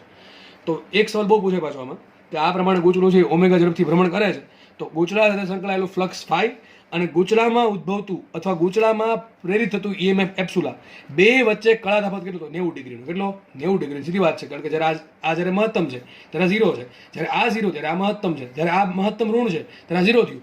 કેટલું ચાલે પાછળ? 90 ડિગ્રી પાછળ ચાલે છે. તમને આવું બધું ભણાવેલ છે એસી ચેપ્ટરમાં, અલ્ટરનેટિંગ કરંટમાં બધું ભણાવેલું છે. તો બંને વચ્ચે યાદ રાખજો, મોસ્ટ ટાઈમ બી સવાલ phi અને E વચ્ચે તફાવત કેટલો આવશે? 90 ડિગ્રીનો આવશે. બરાબર, કારણ કે બે એક સાઇન મુજબ ચાલે, એક ચાલે છે કોસ મુજબ, એટલા માટે બે વચ્ચે કાં તફાવત 90 ડિગ્રીનો હશે. મગજમાં રાખવું. આ આલેખ સુધારે જો હું છે કે જ નાખું, આ આલેખ ખોટો છે, આવો આલેખ દોરવાનો છે તમારે, બરાબર છે. મેં ભૂલથી માઇનસ સાઇન આલેખ દોરી દીધો ઉતાવળમાં, બરાબર. તો અહીંયા આવશે NAB ω આપણે માઇનસમાં. ઓકે, આટલું મહત્તમ EM ઉત્પન્ન થાય, બરાબર છે. ઓકે, તો આપણે શું જોયું અત્યાર સુધીમાં? આપણે પહેલાં જોયું ચુંબકીય ફ્લક્સ કોને કહેવાય, કોના પર ડિપેન્ડ કરે, કયા કયા સૂત્ર આવે. જો તમને કહું છું ભાઈ ખાસ યાદ રાખજો, જો કહું તો જાજો ને તમારા મગજમાં આખી સ્ટોરી છપાવી જોઈએ કે આ પ્રમાણે આપણે ગતિ કરી છે. પહેલાં આપણે જોયું ચુંબકીય ફ્લક્સ, નિયમિત ચુંબકીય માટે B.A, BA cosθ. પછી આપણે જોયું કે અનિયમિત હોય તો શું કરવાનું, સંકલન કરવાનું, સંકલન B.DA. પછી જો કે બંધ પુરુષ હોય તો 0 આવે, તો ચુંબકીય ફ્લક્સની કહાની હતી. એમાં મોટા ભાગે સૂત્ર કયો છે, સંકલન ફાઈ બરાબર B ડોટ સદિશ એટલે BA cosθ. આ સૂત્ર વધારે વપરાય છે, બરાબર છે. પછી આપણે જોયું કે આંટાવાળો વસ્તુ શું થાય, તો સૂત્ર આવશે NBA, N ઇન્ટુ સદિશ B ડોટ A, એટલે કે NBA cosθ. પછી આપણે ખબર પડી ફ્લક્સ 4 વસ્તુ પર ડિપેન્ડ કરે, N પર, B પર, A પર ને થીટા પર, બરાબર, cosθ પર. પછી આપણે જોયું કે ફ્લક્સમાં ફેરફાર કઈ રીતે થાય, તો આપણે સૂત્ર લેવા ડેલ્ટા ફાઈનું. ડેલ્ટા ફાઈ બરાબર આટામાં બદલાવ કરી શકો, એરિયામાં બદલાવ કરી શકો, બીમાં બદલાવ કરી શકો, થીટામાં બદલાવ કરી શકો અને ગુચલાને ફેરવી શકો. ગુચલાને ફેરવશો તો થીટામાં કન્ટિન્યુઅસલી ચેન્જ આવશે, થીટા બરાબર આવશે ઓમેગા ટી, એ પણ આપણે જોયું. પછી આપણે એ જોયું કે ફેરાડેનો નિયમ. તો ફેરાડે નિયમ શું છે કે કોઈ પણ ગુચલામાં તમારે આપણે EMF ઉત્પન્ન કરવું હોય તો ગુચલાના સાથે સંકળાયેલા ચુંબકીય ફ્લક્સમાં ફેરફાર થવો જરૂરી છે, બરાબર છે. ગુચલા સાથે સંકળાયેલા ફ્લક્સમાં ફેરફાર થવો જરૂરી છે સમય હારે. અને જો ફેરફાર થયો તો EMF ઉત્પન્ન થાય epsilon is equal to delta phi by delta t, જેમાં આગળ આવશે માઇનસ. પછી આપણે હમણાં સૂત્ર જોયા કે ભાઈ અલગ અલગ ક્રાઇટેરિયા માટે સૂત્ર એપ્સુલાના શું આવી શકે. પછી આપણે જોયા ગ્રાફ, બરાબર છે. હવે આપણે આગળ વધીએ. હવે મારે સંબંધ જોઈએ છે, યાદ રાખજો, ફ્લક્સનો ફેરફાર ફાઈ અને વિદ્યુત ભાર Q. મોસ્ટ IMP સવાલ છે અને થિયરીમાં કઈ લેવાનું છે, ચલો જોઈએ, આપણે સાબિત કરીએ. હમણાં તમને ભણાવ્યું, આજે મૂલ્યની વાત છે. જ્યાં પણ મેં આગળ માઇનસ નહીં લખવું હોય ત્યાં તમારે સમજવાનું કે ભાઈ વોલ્ટેજનું મૂલ્ય આટલું આવશે, કેટલું આવશે, delta phi by delta T. અથવા તમે આ વસ્તુને માનાંકમાં લખી શકો છો, નો ફાવે ને તો, બરાબર. ઇન શોર્ટ, જ્યાં માઇનસ નહીં લખવું તમે સમજવું ભાઈ ફ્લક્સ એપ્સુલાનું મૂલ્યની વાત કરું છું. તો એપ્સુલા બરાબર શું આવે, delta phi by delta T. હવે વિચાર કરો, કોઈ વસ્તુ છે બંધ ગાળો, કેવો ગાળો, બંધ ગાળો છે, એમાં EMF ઉત્પન્ન થયું. EMF ઉત્પન્ન થયું એટલે કે એક બેટરી જેવું કામ કરશે. બેટરી જેવું કામ કરે એમાંથી શું ઉત્પન્ન થાય, પ્રવાહ ઉત્પન્ન થાય, પ્રવાહ ઉત્પન્ન થાય. માનો કે કોઈ ગુચલો છે, એની હારે સંકળાયેલું ફ્લક્સમાં ફેરફાર થયો સમય હારે, એટલે ગુચલામાં ઉત્પન્ન થશે, એ ગુચલામાં ઉત્પન્ન થશે EMF. એ EMFના કારણે ગુચલું એક બેટરીનું કામ કરશે અને ગુચલામાંથી ઉત્પન્ન થશે પ્રવાહ. ગુચલામાંથી પ્રવાહ ઉત્પન્ન થયો, સૂત્ર શું આવે, V બરાબર IR, epsilon is equal to I into R.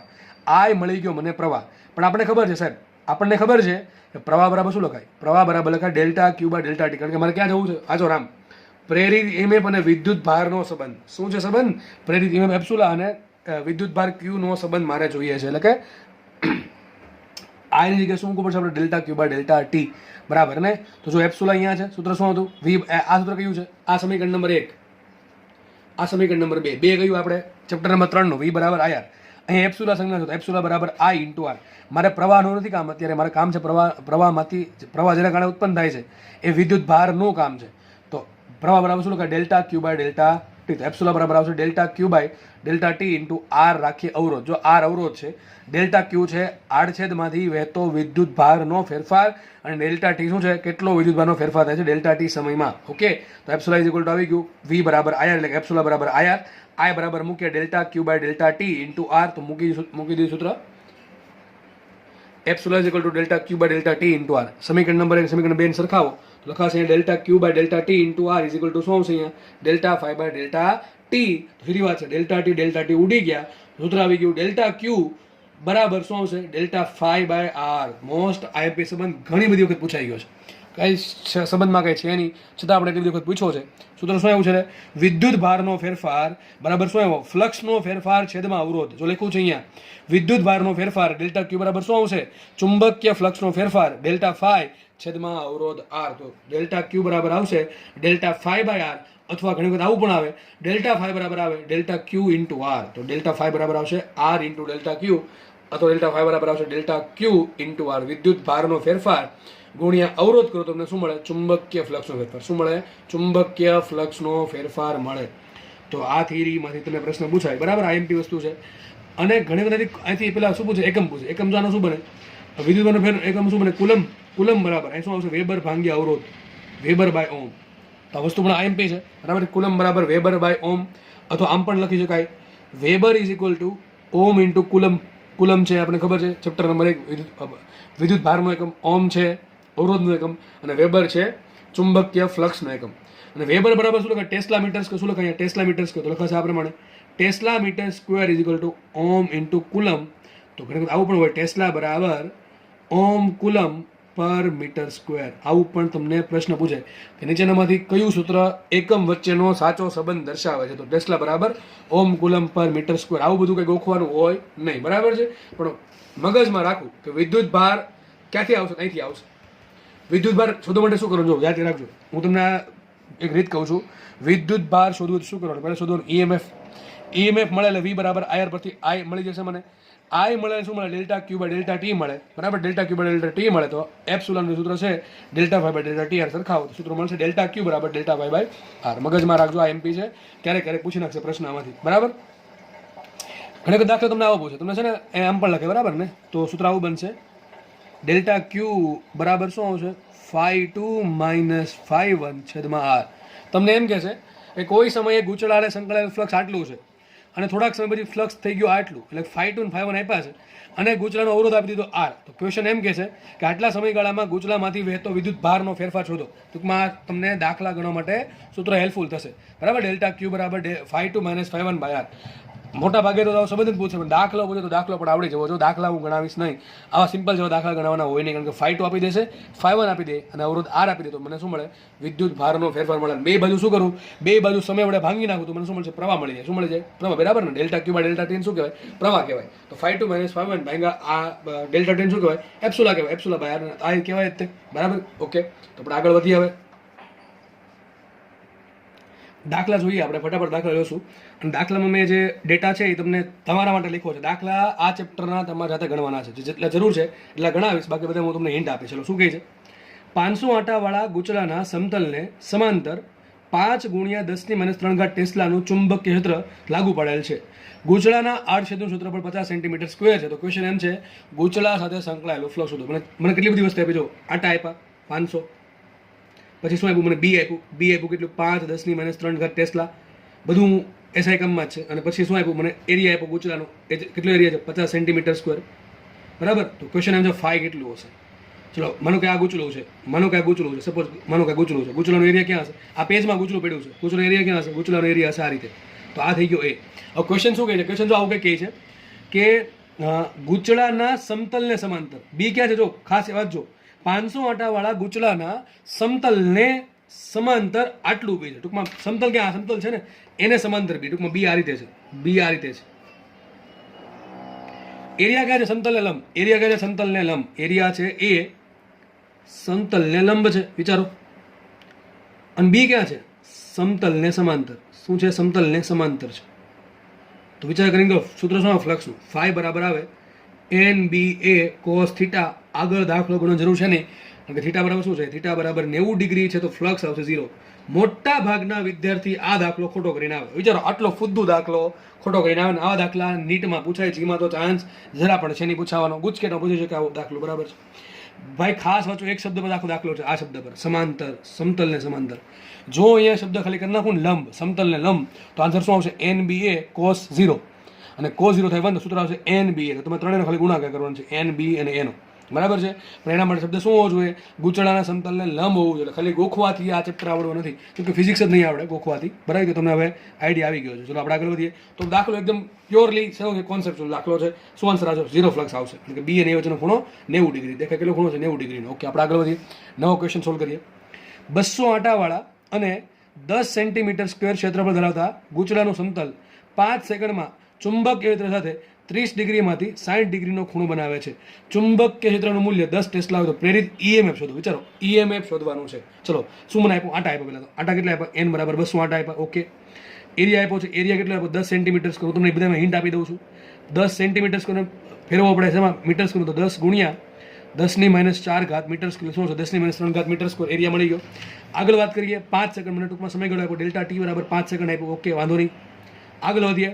ચુંબકીય ક્ષેત્ર સાથે 30 ડિગ્રીનો ખૂણો. જો ગૂંચળાનું સમતલ હો, સમતલ પહેલા કેટલો ખૂણો હતો? 30 ડિગ્રીના ખૂણો. વિચારો થીટા મને આપ્યો 30 ડિગ્રી, થીટા મને 30 ડિગ્રી આપ્યો શરૂઆતમાં, પણ આ ખૂણો કોનો છે? સમતલ વચ્ચેનો ખૂણો છે. સમતલ અને બી વચ્ચેનો ખૂણો છે. મારે થીટા કોનો જોઈએ? મારે થીટા જોઈએ એ અને બી વચ્ચેનો ખૂણો. વિચારો, સમતલ અને બી વચ્ચે ખૂણો 30 ડિગ્રીનો હોય તો સમતલ અને એ વચ્ચે ખૂણો કેટલો હોય? 60 ડિગ્રીનો હોય. વિચાર કરો, બરાબર છે. અને થીટા બરાબર નવા કેસમાં કેટલો આપ્યો? 60 ડિગ્રી. એમ તમે એવું કહે છે કે એક સમતલ છે, એ બીને પહેલાં 30 ડિગ્રીની ખૂણા મૂક્યું હતું, હવે 5 સેકન્ડમાં ફરી ગયું 30 ડિગ્રીમાંથી 60 ડિગ્રી. ટૂંકમાં સમતલ આરે ખૂણો કેટલો થઈ ગયો હવે? બીનો 60 ડિગ્રીનો. સમતલ અને બી વચ્ચેનો ખૂણો 60 ડિગ્રીનો છે. તો એ કેસમાં વિચાર કરો, સમતલ અને બી વચ્ચેનો ખૂણો 60 ડિગ્રીનો છે, તો મારે કામ કોનું છે? કોનો વચ્ચેનો ખૂણો છે? એ અને બી વચ્ચેનો ખૂણો 60 ડિગ્રીનો થયો. પહેલા કેસમાં સમતલ અને બી વચ્ચે ખૂણો 30 ડિગ્રીનો, તો એ અને બી વચ્ચે ખૂણો 60 ડિગ્રીનો, બરાબર ને? બીજા કેસમાં સમતલ અને બી વચ્ચેનો ખૂણો 60 ડિગ્રીનો છે, તો થીટા ટુ કેટલો છે? 30 ડિગ્રીનો ખૂણો. કેટલો છે? 30 ડિગ્રીનો ખૂણો છે. એ અને બી વચ્ચેનો ખૂણો, એરિયા અને બી વચ્ચે ખૂણો 30 ડિગ્રી છે. પહેલા તો 60 ડિગ્રીનો ખૂણો, હવે થઈ ગયો 30 ડિગ્રીનો ખૂણો. તમને થીટા 1 આપ્યા, થીટા 2 આપ્યા, બધું ટૂંકમાં આવ્યું હતું. બીનું મૂલ્ય આપ્યું. બીની વેલ્યુ કેટલી આવી છે? બીની વેલ્યુ આવી 10 ટેસ્લા. બહુ મોટું છે પણ છે. કેટલું આપ્યું? 10 ટેસ્લા. ક્વેશ્ચન શું છે? ક્વેશ્ચન છે ઈએમએફ શોધો. ઈએમએફ ડાયરેક્ટ મળે એટલે અમારે શોધવું પડે ડેલ્ટા ફાઈ. એની માટે અમારે શોધવું પડે ફાઈ બરાબર સૂત્ર શું આવે? એન બી એ કોસ થીટા. વિચાર કરો, અમે ચારેમાંથી કોણ બદલે છે? એન તો ફિક્સ છે 200, એરિયા ફિક્સ છે 10 મીટર સેન્ટીમીટર સ્ક્વેર, બી પણ ફિક્સ છે 10 ટેસ્લા. બદલે છે થીટા. સૂત્ર શું છે? તો ડેલ્ટા ફાઈ બરાબર આવશે. આ બસ આવું તમારે વિચારવાનું છે. કોણ બદલે છે? એન બી એ કૌંસમાં cos theta 2 minus cos theta 1. હવે શું કરીએ? ઈએમએફ બરાબર delta phi by delta T. શું કરવાનું? Delta phi by delta T. મૂકો કિંમત શું આવશે? એન બી એ કૌંસમાં cos theta 2 minus cos theta 1 છેદમાં સમયગાળો ડેલ્ટા ટી. બધી વેલ્યુ ઉપર આપી છે, આમાં મૂકી દેવી એટલે મસ્ત એવો આન્સર આવી જશે. ખાસ તમારે સમજવાનું છે કે દાખલો મેં કેમ ગણ્યો છે. ભાઈ, ફ્લક્સમાં ચેન્જ આવે, યાદ રાખજો, તમને જ્યારે પણ પ્રશ્ન પૂછાય કે પ્રેરિત ઈએમએફ શોધો અને એક ઓપ્શનમાં 0 આન્સર ન હોય ને, તો મતલબ તો પાક્કો છે કે ફ્લક્સમાં ચેન્જ આવ્યો હશે. એટલે ફ્લક્સમાં ચેન્જ આવે એટલે ઈએમએફ ઉત્પન્ન થાય. જોવાનું છે કે ફ્લક્સમાં ચેન્જ આવ્યો શું કામ? તો ફ્લક્સ ચાર વસ્તુ પર ડિપેન્ડ કરે નોર્મલી. એન બી એ અને થીટા પર. એન અચળ છે, બી અચળ છે, એ અચળ. તો બદલું કોણ? થીટા બદલવું જોઈએ. થીટા બદલે છે. તમે અહીંયા ભૂલથી 30 ને 60માં કદાચ આ વસ્તુ નહીં કરો તો તમારો આન્સર તો આવી જ જશે, બરાબર છે? તમે કદાચ ભૂલથી પહેલાં 30 ડિગ્રી લો, 60 ડિગ્રી લો, જો કે કરવું જોઈએ આમ જ કરવું જોઈએ, કારણ કે ખાસ વાંચવાનું છે. ખૂણો કોની વચ્ચે આવ્યો? સમતલ વચ્ચેનો ખૂણો આપ્યો કે સમતલ આરે પહેલા 30 ડિગ્રીનો ખૂણો બનાવ્યો બીએ, અને પછી બીએ સમતલ આરે 60 ડિગ્રીનો ખૂણો બનાવ્યો. પણ ભાઈ, મારે સમતલ આરે ખૂણાનું કોઈ કામ નથી. હજી કહું છું, કોનું કામ છે? એ અને બી વચ્ચેના ખૂણા. તો સાચી રીત આ છે. 60 ડિગ્રી પહેલા ખૂણો હતો એ અને બી વચ્ચે, હવે ખૂણો થઈ ગયો 30 ડિગ્રીનો ખૂણો થઈ ગયો. એટલે એ અને બી વચ્ચેનો ખૂણો થીટા 1 60 ડિગ્રી છે, નવો ખૂણો છે 30 ડિગ્રી, સમય છે 5 સેકન્ડ, આટા છે 200, એરિયા છે 10⁻³ અને બી છે 10 ટેસ્લા. બધી કિંમત મૂકો, ઓટોમેટિક મસ્ત એવો કે આન્સર આવશે. જે પણ આન્સર આવે એ લખી દેવો કોમેન્ટમાં, સમય હોય તો આન્સર વોલ્ટમાં આવશે, બરાબર? આપણે આગળ વધીએ. નેક્સ્ટ ક્વેશ્ચન વાંચીએ. નેક્સ્ટ ક્વેશ્ચન આઈએમપી છે. મસ્ત દાખલો છે, ઇઝી દાખલો છે, આવડવો જોઈએ આરામથી. વિચારો, આઈએમપી ઇઝ ફોર ઇમ્પોર્ટન્ટ, પૂછાય એના ચાન્સ વધારે છે. ઓકે, ચલો ક્વેશ્ચન વાંચીએ આપણે. એક વર્તુળાકાર લૂપને તેનું સમતલ ચુંબકીય ક્ષેત્રને લંબ રૂપે તેમ 0.5 ટેસ્લાના નિયમિત ચુંબકીય ક્ષેત્રમાં ગોઠવેલ છે. તમને શું કહે છે? એક વર્તુળાકાર લૂપ છે, એટલે કે એક રિંગ, માનો રિંગ છે. શું છે? એક રિંગ. માનો કે રિંગ છે. આ રિંગને તમારે ગોઠવવાનું છે. કઈ રીતે ગોઠવવાનું છે? તેનું સમતલ, ટૂંકમાં સમતલ છે, ક્યાં છે? ચુંબકીય ક્ષેત્રને લંબ રૂપે. ટૂંકમાં બી, માનો કે મારી પાસે માનો કે એક રિંગ છે. માનો કે ભાઈ આજે દોરી આકૃતિ મેં જ રિંગ છે, બીજી નથી મળતી મને અત્યારે. તો માનો કે રિંગ છે એ મેં સમતલમાં આપણે મૂકી દીધી, બરાબર છે? બી ક્યાં લાગુ પડ્યું છે? સમતલને લંબ રૂપે. હવે બી અંદર એવું છે કે બહાર એવું છે, એક ફરક પડતો નથી. ટૂંકમાં એક ક્યાં છે? રિંગના સમતલને લંબ રૂપે બી છે. ચલો, માનો કે આ રિંગ છે અને બી અંદર જાય છે. જસ્ટ માની લો બી અંદર બહાર આવે છે. ઓકે, થઈ ગયું સમતલ, એને લંબ રૂપે બી છે. ઓકે, આટલી ખબર પડી કે કેટલું બી છે? 0.5 ટેસ્લા. કેટલું બી છે? 0.5 ટેસ્લા. આગળ વધીએ. અહીં લૂપની ત્રિજ્યા, આ જે લૂપ છે, જે રિંગ છે, એની ત્રિજ્યા 10 mm પર સેકન્ડના દરથી સંકોચાય છે. જે રિંગ છે ને એ કેવી છે કે એની ત્રિજ્યા છે ને 1 સેકન્ડમાં 10 mm ઘટે છે. વિચારો, આ જે રિંગ છે ને એ બિચારી કેવી થતી જાય છે? નાની નાની થતી જાય છે. ટૂંકમાં એની ત્રિજ્યા છે એ 1 સેકન્ડમાં 10 mm ના દરથી ઘટે. વિચારો, આ રિંગનો એરિયા અચળ હોય કે બદલાય? સર, બદલાય, કારણ કે રિંગની ત્રિજ્યા ઘટે તો રિંગનું એરિયા ઘટે. રિંગનો અંદરનો એરિયા કેટલો થાય? પાય આર સ્ક્વેર. ભાઈ, ગૂંચળાનું ક્ષેત્રફળ એટલે કે ગૂંચળા વડે ઘેરાતું ક્ષેત્રફળ લેવાનું છે. ટૂંકમાં રિંગનો એરિયા શું આવશે? પાય આર સ્ક્વેર આવશે. રિંગની અંદરનું એરિયા લેવાનું, ગૂંચળાની અંદરનું એરિયા લેવાનું. તો ક્વેશ્ચન એમ છે કે જ્યારે લૂપ એટલે કે રિંગની ત્રિજ્યા 5 સેન્ટીમીટર હોય ત્યારે તેમાં ઉદ્ભવતું ઈએમએફ શોધો. ચલો વિચાર કરો, સૂત્ર શું આવશે? ફ્લક્સ. પહેલા યાદ કરો, ડાયરેક્ટલી ઈએમએફમાં કૂદકો મારવાની. પહેલા કૂદકો ક્યાંથી મારવાનો? ફ્લક્સમાં, પછી ફ્લક્સના ફેરફારમાં, અને ફ્લક્સના ફેરફારમાંથી કૂદકો મારવાનો ઈએમએફમાં. તો ફ્લક્સ સૂત્ર શું આવે? સૂત્ર આવશે એન બી એ કોસ થીટા. સૂત્ર શું છે? એન બી એ કોસ. ચલો, એન કેટલા આટા આપ્યા તમને? એક જ આપ્યો, બીજું કંઈ છે જ નહીં. તો આટા લખશું આપણે, એક લખતા જઉં છું. આટા એક કઈ આપ્યા? કેટલા લેશું? એક લેશું. ચલો, બી કેટલા આપ્યા મને? બી આપ્યા મને 0.5 ટેસ્લા. કેટલા આપ્યા છે? 0.5. એટલે કેવું? અચળ છે, બદલે અચળ છે, નિયમિત. કેવું છે? દિશા અચળ અને મૂલ્ય અચળ. ચલો બી ક્યાં છે? માનો કે બી અંદર તરફ છે. વાત કરીએ એરિયાની. એરિયા તો ઘટતું જાય છે, બરાબર. એરિયા અચળ હોય નહીં તો સર એરિયા હોય કેટલો? કોઈ પણ સમય ધારો કે ત્રિજ્યા 5 સેન્ટીમીટર, ત્યારે એરિયા કેટલો છે? 5 પાય આર સ્ક્વેર. કેટલો એરિયા છે? પાય આર સ્ક્વેર. તો એરિયા આવશે પાય આર સ્ક્વેર. કેટલો એરિયા આવશે? પાય આર સ્ક્વેર, જેમાં આર અચળ નથી. આર અચળ નથી એટલે એરિયા અચળ નથી. એરિયા અચળ નથી તો ફ્લક્સ અચળ નથી, એટલે ફ્લક્સમાં ફેરફાર થયો, અને ફ્લક્સમાં ફેરફાર થાય તો 100% ઈએમએફ ઉત્પન્ન થાય. ખબર પડી ગઈ? ચારમાંથી કોઈ એકને તો બદલવું જ પડશે. આગળના દાખલા થીટા બદલ્યો તો આ દાખલામાં એરિયા બદલશે. એરિયા કોના કારણે બદલશે? ત્રિજ્યા ઘટવાના કારણે. તો એરિયા અચળ. ચલો એરિયા એમને રાખો. કોસ થીટા કેવો? What is theta? થીટા શું છે? થીટા છે સદિશ બી અને સદિશ એ વચ્ચેનો ખૂણો. શું છે? બી અને એ વચ્ચેનો ખૂણો. વિચાર કરો, બી ક્યાં છે? સમતલ લંબ અંદર તરફ. એરિયા ક્યાં છે? સમતલ લંબ બહાર. એરિયા તો હંમેશા ક્યાં હોય? સમતલ લંબ જ હોય. આ કેસમાં બી ક્યાં આપ્યું? ચુંબકીય લંબરૂપે, સમતલ લંબરૂપે છે. ટૂંકમાં બી અને એનો વચ્ચેનો ખૂણો કેટલો આવે? કાં તો 0 ડિગ્રી આવશે, કાં તો કેટલો આવશે? 180 ડિગ્રી આવશે. બે કેસમાં કોસ થીટા કેટલી થાય? એક થાય કે ન થાય? એક અથવા માઇનસ એક. કેટલી થાય? માઇનસ એક. અહીંયા હું માઇનસ નથી લખતો, જસ્ટ એક લખું છું. તો ફ્લક્સ સૂત્ર શું આવી ગયું? થીટા બરાબર લખી દઉં છું 0 ડિગ્રી. તો માટે ફ્લક્સ બરાબર આવશે NBA. કેટલું આવશે? NBA. એમાં એ શું આવશે? એ શું આવશે વિચારો? માટે ફ્લક્સ ફાઈ બરાબર એન કેટલા આપ્યા? 1 આપ્યા. મૂકી દો કિંમત. બી કેટલા આપ્યા? 0.5 આપ્યા. અને એરિયા શું આવ્યા? એરિયા આવ્યો પાય આર સ્ક્વેર. શું આવ્યો એરિયા? Pi R square. ત્રિજ્યા ડાયરેક્ટ મૂકવાની ટોપાવ, કારણ કે ત્રિજ્યા તો બદલે છે, બરાબર છે. હજી તો આપણે ફ્લક્સ મેળવું. ફ્લક્સ નથી, મારે કામ કરવું છે ઈએમએફ નું કામ છે. કોનું કામ છે? ઈએમએફ. ચલો ઈએમએફ કઈ રીતે મળશે વિચારો? ઈએમ કઈ રીતે મળશે? ઈએમએફ બરાબર delta phi by delta T. કાં તો તમે આ વાપરી શકો, મારા માટે વાપરવું જોઈએ સૂત્ર આ. એપ્સિલોન બરાબર ડી ફાઈ બાય ડીટી. કયું સૂત્ર વાપરવું જોઈએ? D phi by DT. મુખ્ય કિંમત માટે એપ્સિલોન બરાબર ડી બાય ડીટી રાખો એમને. ફાઈ બરાબર શું આવશે? ફાઈ બરાબર આટલો આવશે 0.5 ઇન્ટુ 1 ઇન્ટુ પાય. તો શું આવશે? 0.5 પાય. તો આવશે અહીંયા 0.5 પાય ઇન્ટુ આર સ્ક્વેર. તો મૂકો કિંમત માટે એપ્સિલોન બરાબર ચલો 0.5 પાય કેવા આવી ગયા? કોમન આવી ગયા? કોમન આવી ગયા. આર સ્ક્વેરનું સંકલન ટી, સોરી, આર સ્ક્વેરનું વિકલન ટી સામે શું થાય? આર સ્ક્વેર થશે 2r અને આવશે શું અહીંયા? dr બાય dt બરાબર. ને શું આવે? dr by dt 2 into 0.5 1. તો શું આવી ગયું? માટે એપ્સિલોન બરાબર શું આવ્યું? Pi r into dr by dt. આ થઈ ગયો મારો જવાબ. શું થઈ ગયો? જવાબ. પણ એમાં આર શું મૂકીશ આપણે? આર શું મૂકશું? મને કે જો આ જેટલી મોટી ત્રિજ્યા એટલું એપ્સિલોન મોટું, અને આર તો અચળ છે નહીં. તો મને એક કામ કરો, પાય તો અચળ છે. ચલો આર કેટલા આપ્યા? આર આપ્યા મને 5 સેન્ટીમીટર. તમારે ક્યારે ઈએમએફ શોધવાનું છે? 5 સેન્ટીમીટર ત્રિજ્યા થાય ને ત્યારે. તો આર મને આપ્યા છે 5 સેન્ટીમીટર. આર મૂકી 5 સેન્ટીમીટર. અને what about dr by dt? એ સબ આ તો છે. આ dr બાય dt મતલબ શું થાય? કે ત્રિજ્યામાં થતો ઘટાડો અથવા વધારો સમય સાપેક્ષે. અહીંયા ઘટાડો છે. કેટલો ઘટાડો છે? 10 mm પર સેકન્ડનો. ટૂંકમાં 10 mm પર સેકન્ડ. મતલબ આટલી ત્રિજ્યા ઘટે 1 સેકન્ડમાં. તો dr બાય dt મને કેટલા આપ્યા છે? dr બાય dt આપ્યા મને કેટલા? 10 mm પર સેકન્ડ. મૂકો કિંમત. Epsilon is equal to pi રાખો એમને. આર કેટલા મૂકશો? 5 સેન્ટીમીટર એટલે 5 ભાગ્યા 100 ઇન્ટુ dr બાય dt કેટલા મૂકશો? 10 mm એટલે થાય 10 - 3 બરાબર ને મીટર પર સેકન્ડમાં. તો તમારો આન્સર આવી જશે વોલ્ટમાં. શેમાં આન્સર આવશે? વોલ્ટમાં. એપ્સિલોન બરાબર તમારો કંઈક આન્સર આવી જશે, બરાબર. ઇન વોલ્ટેજ સાથે લખી નાખો. મિલી વોલ્ટમાં જેમાં આન્સર આવતો હોય લાવી દેવો, બરાબર છે. જે પણ આન્સર આવતો હોય શાંતિથી લાવી દેવો. તો દાખલો થાય છે પૂરો. લેક્ચર પણ આપણે અહીંયા રાખીએ, બરાબર. થોડીક 2 મિનિટ ઉપર ગઈ છે પણ ચલાવી લેવું. દાખલો સારો છે, સમજીને કરવો. દાખલો સમજીને કરો તો મસ્ત એવો દાખલો છે, એકદમ ઇઝી દાખલો છે, બરાબર. આપણે આગળ નવા લેક્ચરમાં ફરતી આગળ વધશું વધારે પડતા. ત્યાં સુધી જય હિન્દ.